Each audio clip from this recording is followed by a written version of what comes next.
Et maintenant, on poursuit donc avec ce qu'on va appeler une table ronde aujourd'hui avec nos invités du jour, Denis Élise Béchard, qui est auteur du livre La blanchité aveuglante, réflexion sur le racisme, qui est paru aux éditions Éco-Société, qui est disponible en librairie depuis le 4 février dernier, donc vous pouvez déjà aller vous le procurer.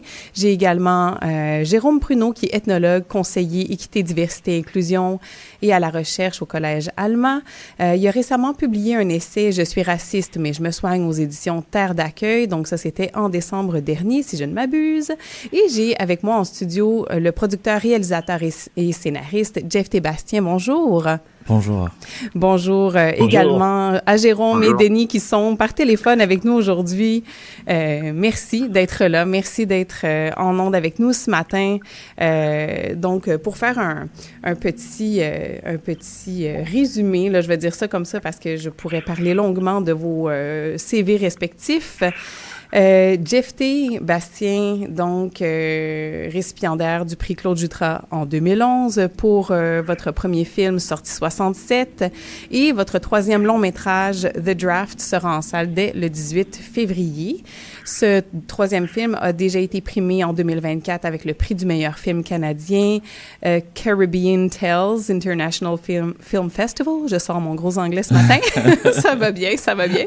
Et il recevra un second prix le 15 février prochain au Canadian Black Screen Awards pour le film avec la meilleure performance, The Draft. Félicitations déjà. Merci bien. Pour ses beaux accomplissements et ses nominations et ses prix.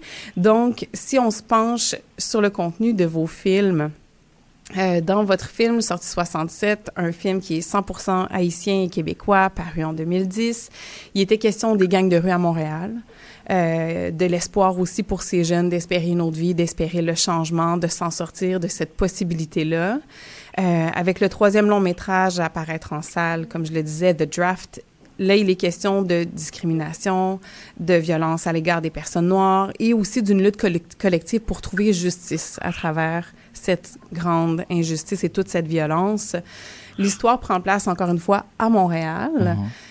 Donc, c'est extrêmement local une fois de plus. Est-ce que vous voulez nous parler un petit peu plus du contexte de The Draft et du contenu des thématiques abordées? Bon, The Draft, pour moi, c'est... je me suis inspiré d'un vieil adage africain pour rédiger le scénario de ce long métrage. Donc, celui-ci pourrait paraître un peu vulgaire, mais donc, vous êtes avertis. Oreille avertie, c'est bon, on peut y aller. Ok, donc, c'est seulement lorsque mon stick atterrit sur vos testicules que vous réalisez qu'il y a toujours un moyen de résoudre un problème sans recours à la violence. Oui, j'avais déjà lu cet adage qui m'a fait bien sourire. Merci. Donc, comme vous l'aviez dit tantôt, je suis Jeff Thébastien, cinéaste primé, et je réalise des films sur la justice sociale et la condition humaine. The Draft, dont le titre de mon troisième long métrage met en vedette une distribution inclusive. Nous allons bientôt le voir le 18 février, c'est la grande première. Oui, au cinéma du musée. Au cinéma du musée, j'ai hâte de présenter mon troisième bébé au grand public pour voir exactement ce que j'ai cru, c'est ce que j'ai vu à l'écran, ce que les autres ont vu à l'écran. C'est exactement... de toute façon, chaque personne va voir le film au niveau de sa compréhension et de son humanité aussi. Oui. Donc, dans cette fiction musclée, un jeune homme est repêché dans la Ligue nationale de hockey. Et la veille de pouvoir commencer sa brillante carrière, il se blesse au genou. 10 ans plus tard, il soutient son jeune frère, doté d'un talent exceptionnel, pour qu'il puisse continuer ce que lui a commencé. Donc, voulant à tout prix démontrer la profondeur à laquelle le hockey leur coule dans les veines. Mais The Draft, c'est pas l'histoire qu'on va prendre un café. C'est une histoire vraiment qui fait appel à un nouveau paradigme. Je ne veux pas réinventer la roue. On sait que le racisme systémique, il est viscéral. Mm-hmm. Et c'est un... Et c'est... pour moi, c'est une maladie contagieuse. OK? Et à chaque fois qu'on essaie de contourner ce racisme-là, on revient à la case départ. Parce que c'est dans l'ADN des gens qui veulent garder le statu quo parce que ça fait leur affaire quelque part. Donc, diviser pour régner, t'es noir, t'es blanc, t'es jaune, t'es rouge, ça c'est la petite histoire. Puis on veut vraiment, disons, se positionner là-dessus pour gagner quelque chose. Okay? Parce que le racisme, c'est pas vraiment le fait que je n'aime pas mon voisin ou mon voisin ne m'aime pas. Race, c'est une course. Donc, c'est la personne qui arrive en premier, qui gagne. Donc, quand on te barre la route, on veut pas que et on parle de la compétition saine. Il n'y a pas de compétition saine si tu mets un bourrelet au pied, puis je peux pas avancer. Donc, le racisme, vraiment, c'est pas vraiment ce que les gens croient. C'est pas le fait de détester quelqu'un. Ça, c'est called that bigotry. C'est pas ça le problème. Le problème, c'est être capable, c'est gagner quelque chose parce qu'on le mérite. Pas parce que tu as une couleur de peau, puis c'est la classe dominante qui dirige tout. Donc, pendant des centaines d'années, les Noirs ont vécu des choses atroces, puis on est résilient, mais le moment est arrivé pour nous aussi de nous regarder dans ce miroir-là. Pourquoi on accepte cette façon de faire? On l'a accepté, on prie, on marche, et on fait on se met en colère, on casse des choses, puis après ça, quand la poussière retombe, le naturel revient au galop, quoi. Donc c'est ça, c'est les thématiques, disons la thématique de mon film, vraiment, c'est, on a le hockey, on a la brutalité policière comme toile de fond, mais surtout on a l'amour de deux frères qui se supportent à tous les pour pouvoir et dire ok, moi tu es notre deuxième chance. Okay, je vais te donner tout ce dont tu as besoin pour pouvoir réussir. Mais des fois, la volonté ne suffit pas. Et c'est à ce moment-là qu'il faut prendre une position pour savoir est-ce que je me laisse faire toujours, ou je crée mes propres affaires. Et pour vous, à ce jour, c'est quoi les plus grands enjeux pour les communautés noires au Québec, par exemple? L'invisibilité dans la visibilité. Qu'est-ce que je veux dire par là? Fut un temps, on nous appelait minorité visible. Mais on ne nous voyait pas. On a changé de nom encore. Et à chaque décennie, on change de nom. On change de nom. Il y a un bruit qui se fait, je sais pas. Je pense que c'est nos interlocuteurs au téléphone qu'on entend vivre avec nous. C'est parfait. OK. Donc c'est un peu ça. C'est l'invisibilité dans la visibilité, parce que moi, je l'ai vécu. J'ai vécu des choses atroces.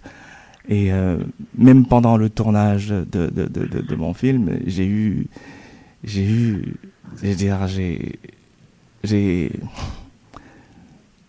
veux pas jouer la victime non plus. Je veux pas je veux pas me victimiser. Je veux seulement dire que quand on travaille, moi personnellement, quand je travaille avec une équipe où je suis bien souvent je suis le seul noir sur le plateau, j'ai pas l'impression d'avoir ma place. C'est comme si je suis en train de prendre quelque chose qui ne m'appartient pas. I don't belong there. Okay? Et pour moi, c'est un peu ça. être là, mais on ne te voit pas. Même si, pour être où je suis aujourd'hui, il a fallu que je travaille 4 fois plus pour avoir un quart de ce que les autres ont. Et ça, c'est pas juste moi, je veux dire, c'est un exemple qui est généralisé à quelque part. Oui. Et pour avoir un petit peu, il faut jouer au nègre. OK? Et comme dans Sortie 67, on disait, peu importe le type de diplôme que tu as, OK? T'es juste un nègre. OK? Ta place est derrière la mop. OK? C'est pour ça que quand la police te voit sur une belle voiture, qu'est-ce que tu fais dans cette belle bagnole? T'as pas le droit d'avoir ça. Tu comprends? Je ne comprends pas cette mentalité. Pour moi, c'est une maladie. C'est une maladie. Ben, ça revient à tout ce qui est systémique, tout ce qui a été internalisé, tout ce qu'on continue de perpétuer au quotidien, finalement, comme vous le disiez au début. Mais c'est l'acceptation de cette façon de faire, de cette façon de concevoir, qui nous lie à quelque part. Parce qu'on se regarde, on sait ce qui se passe. On sait ce qui se passe dans les regards. Les gens n'ont pas besoin de parler. J'habite sur la rive sud. Un enfant a été violenté par un adulte. On verse de l'eau chaude, de l'eau bouillante sur un enfant. Dans quel monde, comment peut-on concevoir un truc comme ça? Comment? J'ai pas compris. J'ai pas compris. Non, parce que c'est inconcevable, parce que c'est inacceptable de voir que ça arrive encore. Ouais, mais des situations comme ça. On arrête la femme, on la laisse partir. C'est grâce aux social media que les gens, la réaction des gens, c'est un peu, je suis un peu I can't even speak on this situation parce que c'est tellement trop. Ouais, c'est trop. C'est trop. Donc on n'a pas de mots pour aller parler de ces choses-là qui sont extrêmement difficiles. On va s'interrompre pour une courte pause, Jeff T. Puis merci à nos interlocuteurs qui sont au téléphone présentement et qui attendent aussi leur tour de parole. On va prendre une petite pause et on revient tout de suite après pour poursuivre cette conversation. Cool.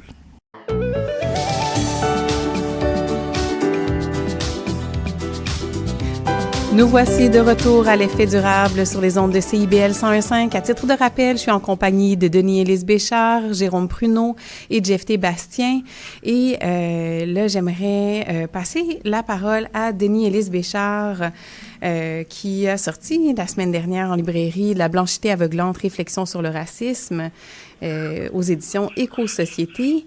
Donc, dans votre livre La blanchité aveuglante, vous abordez la codification du racisme, son internalisation, le déni, entre autres thèmes.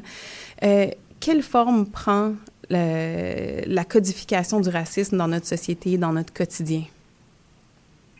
Quelle forme? Il y a beaucoup de formes que ça prend. Quand j'ai écrit le livre, j'ai commencé à écrire le livre il y a peut-être quasiment 10 ans. Et ça a duré tellement longtemps parce que chaque fois que j'avais cru comprendre comment le racisme fonctionne dans un contexte, je me rendais compte que c'était encore plus subtil, qu'il y avait encore plus de niveaux, de couches dans chaque élément culturel, dont ça commence très jeune. Je me suis rendu compte que ça commence, le premier chapitre du livre, j'explique comment le racisme pour les Blancs commence dans la joie. Et ça commence dans la joie parce que les enfants apprennent à se moquer des personnes d'autres groupes raciaux et les parents, les adultes vont raconter des blagues et vont enseigner aux enfants non seulement qu'on rit des autres, et en riant des autres, on voit la différence comme quelque chose qui est joyeux, mais surtout comme quelque chose qui nous lie à notre groupe. On voit les adultes qui rient, et d'être un enfant qui ne comprend pas pourquoi on rit, c'est quelque chose qui fait peur. Donc on veut rire, même si on ne comprend pas. Donc j'ai commencé là parce que je voulais montrer à quel point c'est primordial. C'est quelque chose qui s'enseigne très, très, très jeune. Mais le livre va jusqu'à mon éducation dans l'université, où c'était une université, je dirais, de gauche, libérale, progressif, avec des gens qui se disaient être contre le racisme.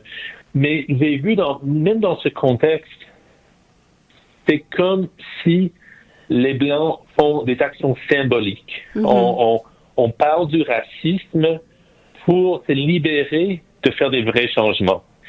Pour qu'on n'a pas besoin de faire ces changements. Donc, le plus qu'on en parle, le plus qu'on montre la sympathie, le plus qu'on sent qu'on n'a pas besoin de faire quelque chose de concret, qu'on n'a pas besoin de s'impliquer d'une façon qui serait inconfortable. Et ça revient surtout des questions matérielles.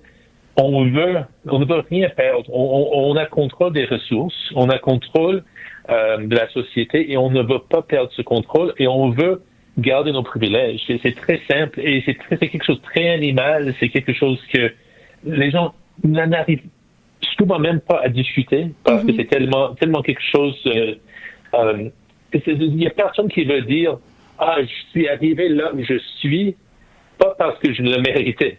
Je suis arrivé là parce que ma société m'a privilégié. Tout le monde veut le croire qu'ils sont arrivés là. Et ce qui est intéressant, c'est souvent chez les Blancs, un Blanc qui vient d'une famille plus pauvre peut dire que ce Blanc d'une famille riche ne mérite pas ce qu'il a. Ils peuvent dire ça très clairement. Et le Blanc d'une famille riche va dire non, mais oui, je le mérite, j'ai travaillé fort, même si mes parents sont riches, j'ai travaillé fort, je le mérite. Mais en tant que blanchité, en parlant du pouvoir de la blanchité, les Blancs sont quasiment en général incapables d'admettre à quel point ça aide dans tout ce qu'ils font dans la société. Absolument. Et, si on pense, par exemple, à notre gouvernement qui refuse d'admettre qu'il y a du racisme systémique, et pourtant, c'est l'évidence même. Comme vous le dites dans le prologue du livre, le racisme est partout et nulle part à la fois. Là, je fais de façon concise une plus longue phrase. Vous élaborez sur l'idée apprise des différences naturelles, de la création de barrières psychologiques face aux personnes racisées, de la déshumanisation qui est propre à toute oppression d'un groupe de personnes. Est-ce que vous pouvez nous donner quelques exemples de constructions sociales qui nous maintiennent dans cette division artificielle? Il y en a tellement. Je dirais que surtout le racisme commence avec des fictions qui donnent un ordre au monde, et on raconte ces fictions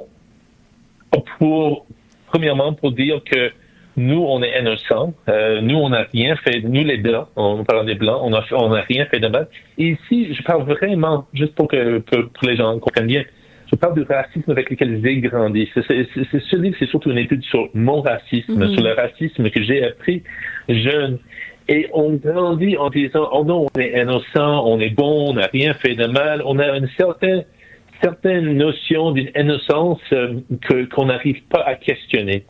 Et je donne un exemple. Si on est dans un centre commercial et on entend une personne blanche en train de rire, on dit, on va peut-être sourire en même temps. On va s'identifier. On va imaginer que quelque chose de positif est en train de se passer. Si, dans ce même contexte, on entend une personne noire en train de rire, on va imaginer qu'il y a un problème. On va dire, pourquoi il rit? Pourquoi? C'était paisible avant, maintenant il y a un problème. Il est en train de faire du chaos ici. Qu'est-ce qui se passe? Donc, on grandit avec ces notions, même les émotions. Les émotions sont jugées d'une façon différente. Un blanc qui se fâche est justifié. C'est plus probable qu'il va recevoir ce qu'il veut parce qu'il s'est fâché.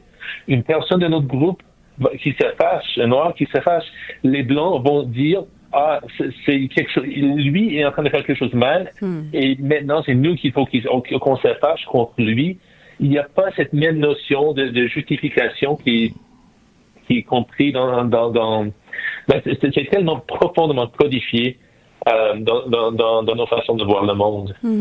Jeff T, est-ce que vous reconnaissez des éléments? Est-ce que vous vous identifiez à ça, justement, les émotions qui sont pas vécues de la même manière, qui n'ont pas cette liberté autant pour les personnes noires que les personnes blanches?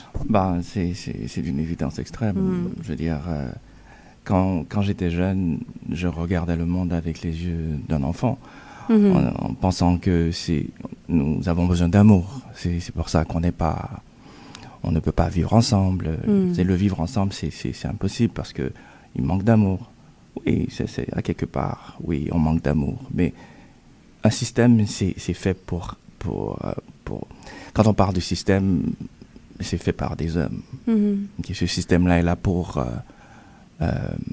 écraser les autres. Et si tu prends une position, cette position-là, ben, écoute, tu seras achevé, quoi. On te met hors d'état de nuire, à quelque part. Et c'est pour ça qu'on a tué Malcolm X, Martin Luther King, tous les grands hommes qui se sont mis debout pour dire on veut l'équité, on veut une société beaucoup plus équitable. On veut que les gens, on n'a pas besoin c'est à chaque fois qu'il y a quelque chose qui arrive, il faut qu'on aille marcher dans la rue, il faut qu'on fasse des choses pour se faire voir. Écoutez, on a besoin de justice, on a besoin mais c'est pas une façon de voir les choses. C'est pas une façon il faut voir la réalité telle qu'elle. Il faut voir qu'on est on est en face d'un système qui c'est comme un téléphone qui fonctionne comme macOS. Okay? Mais un système comme Android ne fonctionne pas avec le même. Donc, ce système-là, il est construit de A à Z pour rester, pour dominer et pour écraser. Donc, je disais dans The Draft que la question que je me pose souvent, s'il est possible d'écrire une meilleure version de notre humanité, ou avons-nous déjà fait de notre mieux? Et ça, c'est le cœur qui parle. Mais la tête me dit... c'est pour ça, dans ce film, je suis pas naïf du tout. Je comprends la réalité. Mais il y a mon âme qui me dit, il y a une façon... Tout ce qu'on voit dans le visible est créé dans l'invisible. Si chaque personne se dit, ben écoute, moi j'ai la responsabilité de construire une société meilleure, le vivre ensemble, de vouloir pas aider, parce que si on parle de l'humanité, nous faisons partie de la même famille. On est sur cette planète. C'est comme si chaque maison, chaque personne, quand on compte tout le monde, on est une famille. Mais on ne peut pas s'entendre parce que il y a ce système qui est imposé, qui est en nous, qui fait que même nous, les Noirs, ce système nous affecte de la même façon que ça affecte les Blancs. Parce que on se dit, je me vois à travers les yeux de l'autre. Et quand on accepte cette façon-là, on devient un produit dérivé. On n'est plus soi-même.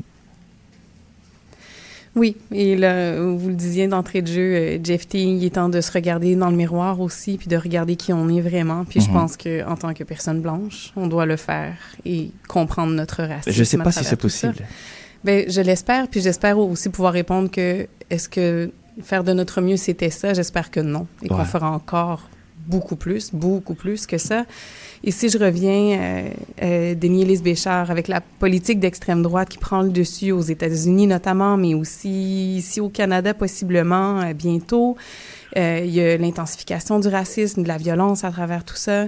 Qu'est-ce qui est le plus à craindre, selon vous, dans un contexte politique comme celui-là? Le plus à craindre, c'est très, je veux même pas aller dans cette direction parce que c'est trop, comme on disait tout à l'heure. C'est trop. On regarde l'histoire et on voit dans l'histoire qu'un pays peut virer d'un état à un autre très rapidement et tout peut changer et la violence peut surgir d'un coup et on se pense toujours libre de l'histoire. On croit qu'on est une exception. Et on ne l'est pas. Donc oui, j'ai très peur. J'ai très, très peur de tout ce qui pourrait se passer. Oui, je comprends et je pense que la peur est grandement partagée. J'aimerais aborder aussi tout le principe des micro-agressions, la banalisation du racisme, afin de donner une meilleure idée de ce à quoi ça peut ressembler, parce que c'est des éléments qu'on propage sans même s'en rendre compte, parfois qu'on entend, qu'on internalise, qu'on répète. À quoi ça peut ressembler, ces micro-agressions? Et là, je vous invite à intervenir, que ce soit Jérôme, Jephté, ou bien Denis, par rapport à ça. Denis, peut-être que vous vouliez poursuivre dans votre lancée. Oui, mais bon, écoute, il y en a tellement. Je crois que j'ai essayé en écrivant le livre de faire une analyse de ce que ça veut dire d'être blanc. Et c'est quelque chose qui les blancs n'arrivent même pas à admettre qu'il y a une couture blanche. Ils n'arrivent même pas à admettre qu'il y a des coutures blanches, ou il se prend tellement, il croit tellement que leur état est absolu. Et je dirais, peut-être, parmi les microagressions, c'est surtout le paternalisme que je vois très souvent dans les groupes, disons, progressifs aujourd'hui. Souvent, il y a une tendance pour les Blancs de croire que toujours ils ont la réponse, ou qu'on va aider l'autre groupe. Mais c'est d'une façon qui augmente toujours le pouvoir de la personne blanche qui parle. Je vous donne un exemple. Les Blancs parlent beaucoup de l'empathie. Ils parlent beaucoup, écoute, on a besoin que les Blancs ont plus d'empathie pour que le monde change. Jephté peut pas s'empêcher de rire ici en studio, donc ça répond partiellement à cet énoncé. Il est à sa place. Et la question de l'empathie. Oui. Mais c'est comme l'empathie, on a surtout pour notre propre groupe, c'est la première chose. Et la seconde chose, c'est que quand on parle de l'empathie, on met le pouvoir entre les mains des Blancs. C'est comme si on dit, tu vas avoir la justice quand les Blancs sentent ta douleur. Donc, il faut continuer à faire l'art sur toutes les choses horribles qui se passent pour que les bons Blanches, en disant, en guillemets, commencent à sentir la douleur, et là, ils vont faire un changement. Mais ça serait beaucoup mieux d'avoir un système qui est juste, qui est rationnel, c'est une microagression parce que le pouvoir reste, pour beaucoup de raisons, mais parce que le pouvoir reste entre les mains des Blancs. Oui. Jérôme, vous vouliez peut-être ajouter? Comme dit Annie, il y a tellement de choses à dire, mais c'est surtout, je pense, moi, tout ce qu'il y a aux microagressions, j'appelle ça le racisme ordinaire, là, c'est vraiment l'ensemble de petits mots, de petits gestes, toujours dans la bonne intention, là, hein. On n'a jamais la mauvaise intention quand on est une personne blanche, soi-disant, et puis, qui font qu'à un moment donné, on rentre dans la sphère, on rentre dans la bulle de l'autre, et puis on blesse, tout simplement, quoi.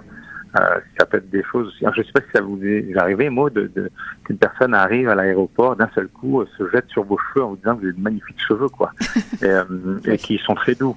Je dis ça parce que c'est arrivé à ma fille à l'aéroport, moi j'ai une fille métisse qui a des cheveux crépus et qui s'est fait toucher les cheveux comme ça par un monsieur d'un seul coup à l'aéroport, sans même l'avoir vu venir. J'ai dit à ma fille, touche les cheveux du monsieur, tu vas voir, il va être content lui aussi. Il se recule tout de suite et évidemment il comprend d'un seul coup qu'il est rentré dans sa bulle sans lui avoir demandé. C'est ça. Donc c'est cet ensemble-là de petits gestes qui micro-agressent. Puis j'ai une collègue de l'université de BC qui dit qu'il faut enlever le mot micro parce que ça reste une agression. Et c'est vrai, c'est plus de la micro-agression, c'est de l'agression tout court. Donc voilà, je pense que... Et c'est cette capacité à toujours accepter l'idée que c'est possible pour nous les Blancs de le faire. C'est exactement ce que nous mentionnait à l'instant Denis, quoi. C'est cette idée qu'on peut le faire. C'est un petit peu comme dans l'expression, on entend beaucoup depuis quelque temps l'expression on peut plus rien dire, on peut plus rien faire, on peut plus rien dire. Donc, cette fragilité blanche. Mais dans cette petite bout de phrase, c'est-à-dire mais qui est le on? Dans le on peut plus rien dire. Et voilà, le on, c'est cette frange dominante à qui on va enlever du pouvoir, justement, de plus dire la petite blague sexiste, raciste, de plus pouvoir retoucher les cheveux de cette jeune, etc., etc. Donc, je pense que la microagression, c'est surtout ce type d'élément-là, quoi. Merci de ces exemples flagrants. Hein. Je ne sais pas, Jeff T, si vous vouliez ajouter sur le volet des... Il n'y a rien, là. Il y en a tellement encore, là. Non, c'est ça, quand on te fait quelque chose et que tu n'aimes pas, et tu le dis, il n'y a rien là. C'est pas du racisme. Ça, c'est pas... réponse. Hein. Pourquoi tu réagis de même? Je comprends pas. Et tu regardes la personne... L'exemple, par exemple, on va dire, j'ai 19 ans. Je viens d'avoir mon premier chèque de performance à Radio-Canada. Je prends ce chèque-là, je vais à la banque, et puis j'ai dit, I want to cash this check. Et puis la dame me regarde le chèque. Qu'est-ce que tu fais dans la vie, toi? Oui, ouais, OK. J'ai dit, je suis artiste. Tu l'as pris d'où, ton chèque? C'est écrit Radio-Canada. Vous avez vu, c'est écrit Radio-Canada? Je dis, c'est un faux chèque. Elle le pose sur le... Comment tu fais pour avoir autant d'argent? Elle dépose le chèque sur le bureau. Next! Oh. J'ai eu... un moment de gloire, un moment extraordinaire de ma vie vient d'être... crushed, complètement démoli, Exactement. Écrasé. Et j'ai pris le chèque, je suis sorti de là, je me suis senti petit dans mes chaussures. Tout le monde te regarde. Des noirs comme des blancs, c'est comme, tu viens, c'est de la fraude. Oui, traité en criminel. T'es un style fraudeur, c'est comme, pour moi, quand tu, en grandissant, t'as des expériences comme ça, il faut être fort pour ne pas sombrer dans le ténèbre et dans l'amertume. Oui. Okay?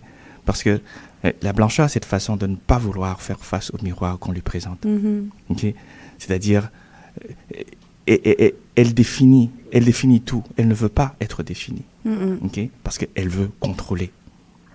Donc, le moment que l'on dit le contraire de ce qu'elle veut entendre, ou la façon dont elle veut se voir, elle panique. Et veut tout briser. Okay? C'est un peu ça mon expérience avec je ne suis pas un observateur. Non. Okay? Je suis en plein dedans. Absolument. Et Jérôme Pruneau, votre essai « Je suis raciste, mais je me soigne » aux éditions Terre d'accueil. Dans ce livre, vous abordez la construction du racisme, la colonisation, le pouvoir et la domination exercés sur les communautés noires, entre autres sujets liés au racisme. Et en préface, on peut lire justement les mots de Bob W. White. Que doit-on penser d'un livre sur le racisme écrit par un homme blanc? Comment interpréter un livre sur le racisme écrit par un homme blanc avec une préface rédigée par un autre homme blanc qui en plus s'appelle White?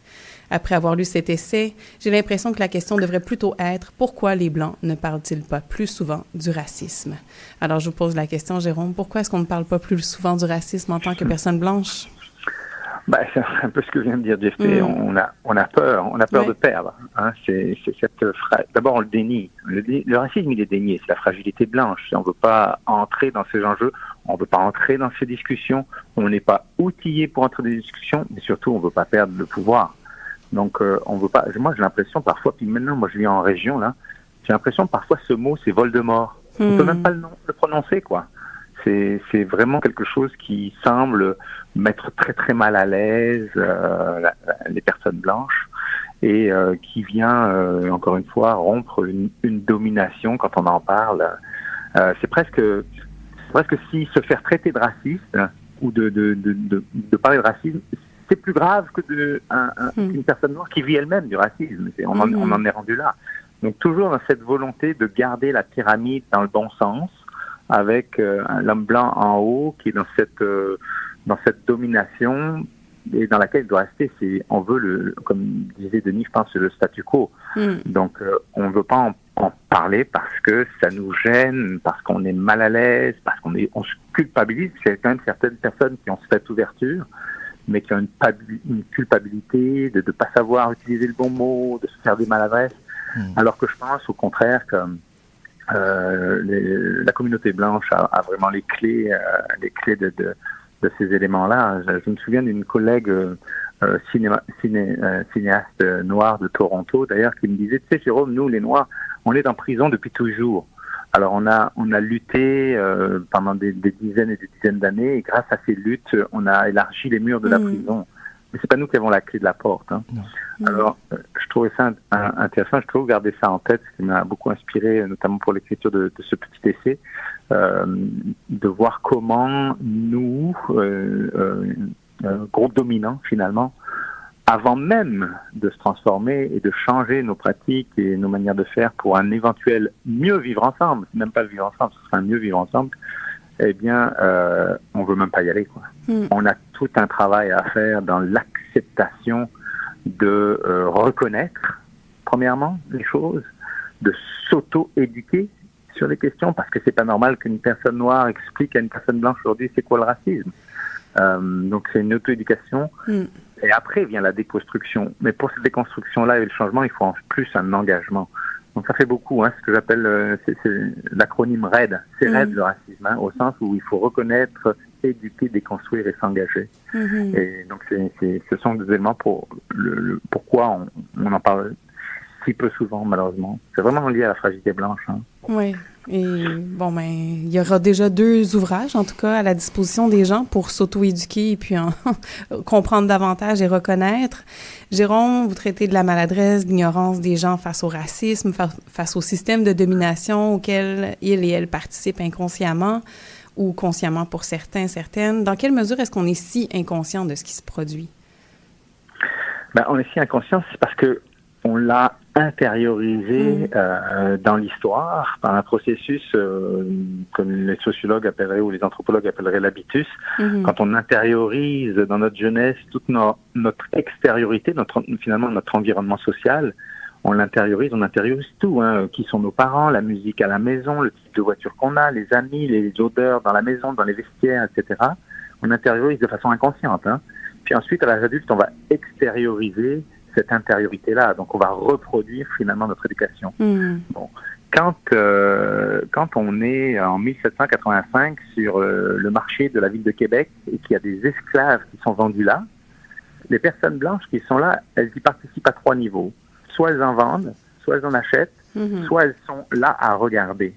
Mais si elles regardent là et qu'elles ne sont pas acteurs, entre parenthèses, ben, elles intériorisent leur époque, qui fait qu'à cette époque-là, on regardait sur le marché se vendre des esclaves. Donc, on intériorise ce fait que c'est normal, je mets des guillemets à normal, mais dans cette domination-là, dans ce rapport de domination, encore une fois, où l'autre est invisible, puisque seul le groupe blanc existe, dans un contrat social entre nous, et non un contrat, ou comme dirait Mises, le contrat racial dans lequel les Noirs ne sont pas inclus. Hein, c'est une façon entre nous, encore une fois, de voir le monde. Et donc, on intériorise ça, et de façon complètement inconsciente, et en fait, notre vie normale, à travers nos privilèges, va toujours se dérouler dans cette volonté de statu quo où l'homme blanc domine.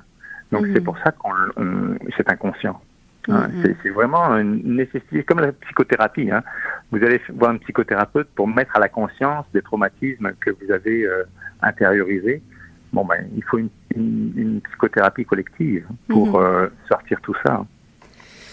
Il nous reste quelques minutes avant la fin de l'émission d'aujourd'hui. J'avais quand même envie d'aborder tout ce qui est les violences environnementales, l'exploitation liée à l'extractivisme qui est perpétrée par les gens de l'Occident, l'Amérique du Nord, Europe.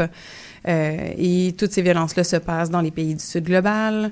Est-ce que c'est pas, entre autres, ce qui constitue une grande partie de manifestation du racisme et de sa banalisation, toute cette exploitation-là à travers les pays, justement, du Sud global?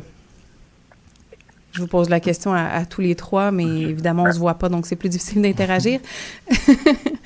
Jérôme, est-ce que vous vouliez répondre en premier? Je crois que c'est le prolongement dévié ou déviant du racisme quand on veut pas le nommer. Le capitalisme, c'est l'expression ultime de ce qu'on va perpétrer. Donc, dans cette volonté d'aller toujours de l'avant, mais surtout de pas changer les choses. Et on le voit aux États-Unis aujourd'hui, on le voit partout, comme vous dites, l'histoire se répète, c'est toujours la même affaire. Quand on démarre l'esclavage au XVe siècle, la colonisation en tout cas, on ne fait pas de la colonisation pour des espaces. On en a d'espaces en Europe à l'époque. On y va pour les richesses. Donc, le point de vue économique, l'extraction, comme l'extractivisme, etc. Finalement, on est dans la continuité. On n'a rien changé. On est dans une continuité coloniale d'exploitation de l'autre ou de ses richesses. Et j'ai l'impression que rien ne l'empêche. Rien ne l'empêche. Malheureusement, Jephté en parle. C'est toujours à travers des luttes, des marches, etc. Mais en bout de ligne, quand je vois ce qui se passe à quelques kilomètres de chez nous, rien ne change. On revient vers du pire. Donc, oui, on est exactement là-dedans. Absolument, le bénéfice pour l'homme blanc et sa richesse. Point. Oui, ça justifie, entre guillemets, les moyens pris pour y arriver. Et on se conforte en quelque sorte dans ce statu quo. En ce qui vous concerne, Denis, par rapport à justement toute cette exploitation, l'extractivisme, les violences environnementales? Je suis tout à fait d'accord avec ce qui vient d'être dit. Je crois que ce système global qu'on a est tellement construit sur la notion des personnes qui peuvent être exploitées et les personnes qui devraient bénéficier. Quand j'ai écrit le livre, j'avais beaucoup réfléchi au travail de Charles Mill, qui est un philosophe d'origine de Jamaïque. Et il parle de son livre Le contrat racial, dans lequel il parle de qui on peut exploiter et qui on ne peut pas exploiter, finalement. Et oui, on reste tout à fait dans ce système. Merci à tous les trois. C'est déjà la fin, malheureusement. Donc, je vous invite à voir le film de Jephté Bastien le 18 février au cinéma du musée. Le livre de Denis-Élise Béchard, La blanchité aveuglante, réflexion sur le racisme. Et aussi le livre Je suis raciste, mais je me soigne de Jérôme Pruneau. Merci à tous les trois pour aujourd'hui et à très bientôt sur nos ondes.